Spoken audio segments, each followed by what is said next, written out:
The sirens began at 3:17 a.m., sharp and shrill, tearing through the cold silence like a blade. No one had time to think. No one had time to run. The sky wasn't red or glowing like the disaster films. Everyone remembered it was black, an unnatural black, so dense and consuming that it felt heavy on the chest, as if the night itself was trying to suffocate the earth. The ground shook in slow pulses, steady and quiet, like the heartbeat of something enormous awakening beneath their feet. In a deep underground control room, hidden beneath the frozen soil of Outpost 93, Commander Neil Granger stood before a bank of monitors. His uniform was wrinkled and stained from over 40 sleepless hours, but his eyes were locked on the radar. Blips filled the screen, too many to count, moving in perfect formation, closing in from every direction. There was no declaration, no demand, no warning. Just movement, thousands of them. Creatures, not machines, not human. Organized, silent, and fast. He whispered to himself, "This isn't a raid. This is a war." It had started years ago, with the strange signal picked up beneath the Arctic ice. It wasn't from space. It didn't match any known frequency or language.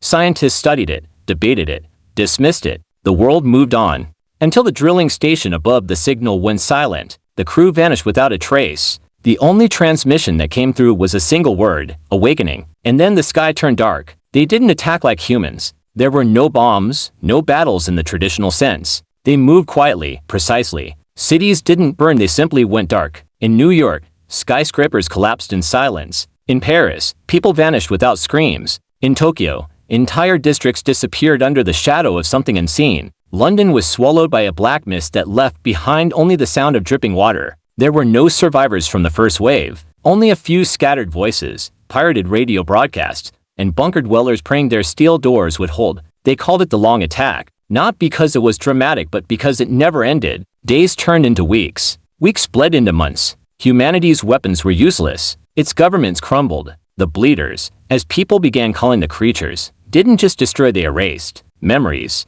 records, voices, everything dissolved into silence. It was like the earth itself was being rewritten, reshaped into something else. Deep underground, Neil and what remained of his team tried to understand it, tried to fight it, but the hope of winning faded quickly. Their mission shifted from victory to survival. The belief was simple. Every storm has an eye, every assault a final blow. If they could just outlast it, maybe something would change. They measured time by the dim pulses of the backup generators, rationed food until their bodies thinned and slowed. But the attack didn't end.